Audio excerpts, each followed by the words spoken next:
This is John with CompTIA Study, and today we're going to be doing some network hardware questions on our website, CompTIAstudy.io. Let's not waste any time. Let's get straight into it. Question number 1. A network technician runs ping tests from a workstation and gets replies, but users report they cannot access the file server by name, only by IP address. Which service is most likely failing? I'll give you guys a moment to think about it. And the answer would be C, DNS. The reason for this is because users can reach the server by IP address, which means the network connection is working, but they cannot resolve the server's name. This indicates a DNS failure since DNS is responsible for translating host names into IP addresses. Question number 2. Which wireless security protocol is most secure? I'll give you guys a second to think about it. Okay, and the answer would be WPA3. This is the newest Wi-Fi technology. It has the most up-to-date encryption and the best defense against attacks. Let's move on. Question number 3. What does DHCP stand for? Give you guys a moment to think. Okay, and the answer would be A, Dynamic Host Configuration Protocol. This is just one of many acronyms that you need to remember for the A+ Core 1 exam. I recommend going to the guide section of our website if you ever need a table that lists out every acronym that you need to know for the A+ Core 1. Let's move forward. Question number 4. A switch receives a frame with the destination MAC address not found in its MAC address table. What action does the switch take? I'll give you guys a moment to think. Okay, and the answer would be D. The reason for this is because if a switch receives a frame with a destination MAC address it doesn't recognize, it treats it as an unknown unicast. The switch will flood the frame out all ports, except the one it was received on, making the correct answer in this case, as we said, D. Let's move on. Question number 5. What port does HTTP use by default? Give you guys a moment to think about it. All right, and the answer would be B, 80. Once again, it's very, very important that you memorize every port number and what it is used for before you go into the testing room for A+ Core 1. Like I said, we have this all in our guide on our website, but anyways, let's go on. Question number 6. Which protocol is used for secure file transfer? Give you guys a moment to think about it. Okay, and the answer would be B, SFTP, or Secure File Transfer Protocol. Once again, as said previously, you need to know which protocol does what number it is associated to, port number, I should say. Let's move forward. Question number 7. Which wireless standard provides the highest theoretical speed? Think about it for a moment. And the answer would be B, 802.11ax or Wi-Fi 6. This Wi-Fi standard provides the fastest theoretical speeds, up to 9.6 gigabits per second. Once again, it is also important to know that wireless standards are a relatively big portion of the test as well. It's always good to know these. Regardless, let's move forward. Question number 8. What is the purpose of a default gateway? Think about it for 3 seconds. Okay, and the answer would be B, route traffic to other networks. Let's move on. Question number 9. Which cable type is immune to electromagnetic interference? Give you guys a moment to think. Okay, and the answer would be fiber optic. The reason for this being is that fiber optic carries signals as light, so it cannot be impeded by electromagnetic interference. Question number 10. What is a broadcast domain? Think about it for a second. The answer would be B. Once again, this is more just knowing what does what, knowing the definition of certain terminology. You will see that pop up on the A+ Core 1. Let's move forward. Question number 11. Which protocol is used for network time synchronization? Think about it for a moment. And of course, that would be B, network time protocol, as it suggests in the name. Once again, just knowing acronyms, very, very important for CompTIA tests. Let's move on. Question number 12. What is the difference between a hub and a switch? Think about it for a moment. Okay, and the answer would be D. Switches create separate collision domains. The reason for this is because a hub sends traffic to every connected device on a network, while a switch forwards traffic based on MAC addresses. Let's move forward. Question number 13. Which wireless technology band has better range? Give you guys a moment to think. Okay, and the answer would be B, 2.4 gigahertz. Because it has a lower frequency, it can penetrate walls and other obstacles within a home or office or, whatever space it may be in, better than the higher frequency 5 gigahertz. The trade-off on this, however, is slower network speeds because you're not transmitting as much information. Let's move forward. Question number 14. Which cable category supports 10 gigabit per second speeds? Think about it for a moment. Okay, and the answer would be D, Cat 6A. Cat 6A can support 10 gigabit per second speeds only up to 100 meters. Knowing what cable does what for the A plus Core 1 is also vital to know before you walk into the test room.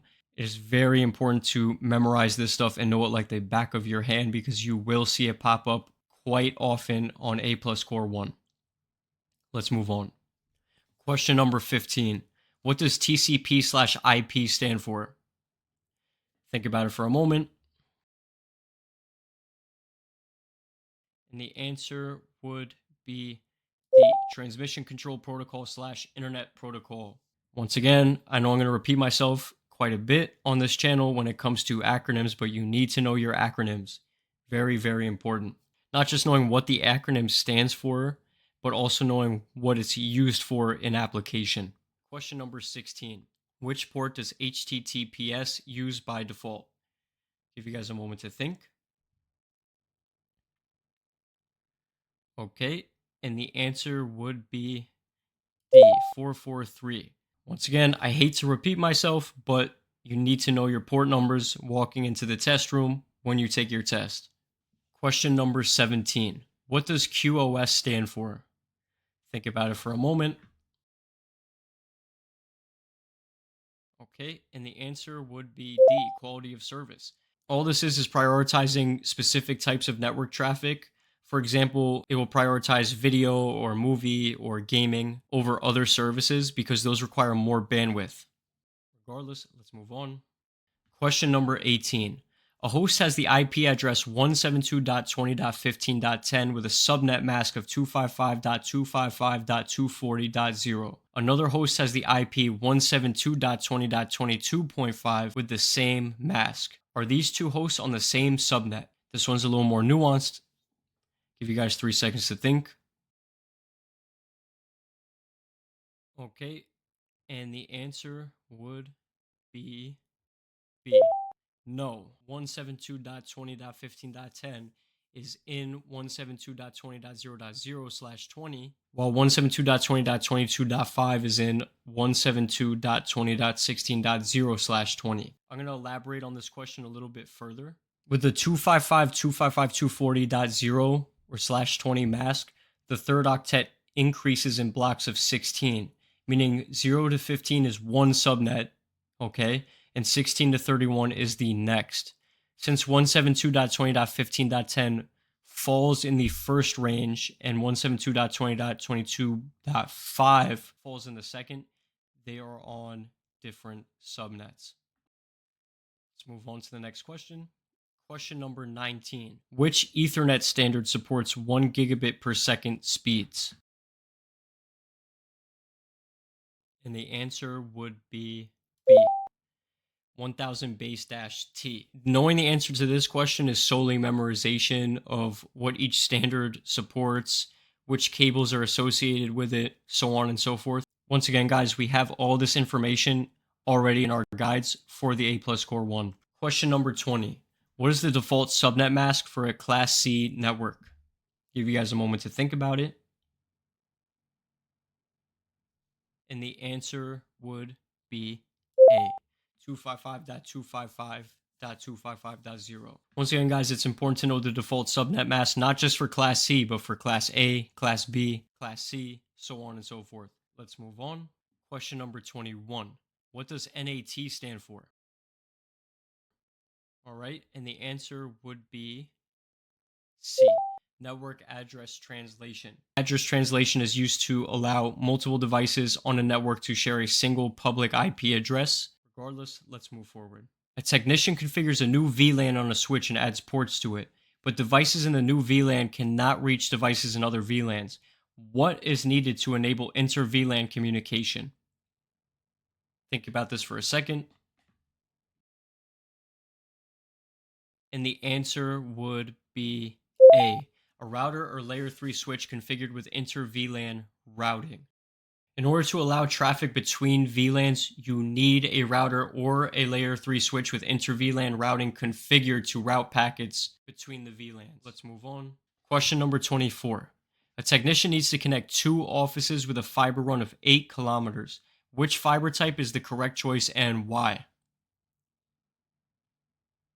All right, and the answer would be B, single mode fiber. The reason we use single mode fiber is because it has the longest supported distance with the least amount of signal loss compared to any of the other options listed in this question.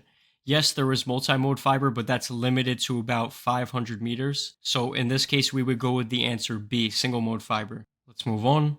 What is the purpose of a VLAN? And as suggested from our previous question, the answer would be C, segment network traffic. The number one reason we want to segment network traffic is for improved security, but also reduces the number of broadcast domains on a network. Let's go on. Question number 26. Which device operates at layer 2 of the OSI model? This is important to know. All right, and the answer would be B, the switch. It's very, very important to understand the OSI model because it helps you understand how data moves through a network. It's very important to know which item correlates with what layer of the OSI model, what it does, and how they interconnect with each other. Question number 27. What is the maximum cable length for Cat6 Ethernet? Give you guys a moment to think about this. All right, and the answer would be C, 100 meters. Once again, very, very important to know what is the maximum length of certain cables, how much data can they transfer per second, so on and so forth. It's also very, very important to know which cable is appropriate for each application. For example, as we saw before, connecting between two long-distance offices, what's more convenient for within a small office, what's good for home, so on and so forth. Very important. I stress that. Let's move on. What is the purpose of ARP? The purpose of ARP is D, to resolve IP to MAC addresses. This is solely to allow local network communication to occur. Let's move on. What does DNS stand for? Once again, acronyms you need to know. All right, and the answer is B, domain name system. If you're curious what it does, it translates domain names into IP addresses so devices can locate each other on a network or the internet. Last question for this video, question number 30. Which OSI layer is responsible for routing? As I said previously, it's very important to know the OSI layer inside and out. Think about it for a second. And the answer would be C. Layer 3 network is responsible for routing. Like I said before, knowing every layer of OSI, like the back of your hand, is also very important for taking the A+ Core 1 exam. All right, guys, that concludes our video for today. I hope you guys learned something important. I hope you guys are studying hard. Do not forget to subscribe to the channel as we're going to be uploading more free content to help you guys pass your A+ Core 1, as well as in the future Core 2, Security Plus, Network Plus, and more. And if you guys come to our website and sign up, we do have PBQs that you will encounter on the test, and we're adding more every single week for A+ Core 1 as well as other exams. And as I said before, we have an in-depth guide for everything you need to know for A+ Core 1. It shows everything you need to know. So don't forget to come to CompTIAstudy.io, make a free account if you want to take practice tests, Or if you want to become a premium member, you can access all of this content. It is included with the premium membership. Thank you guys so much for watching. Don't forget to leave a like and subscribe, and I'll see you on the next video.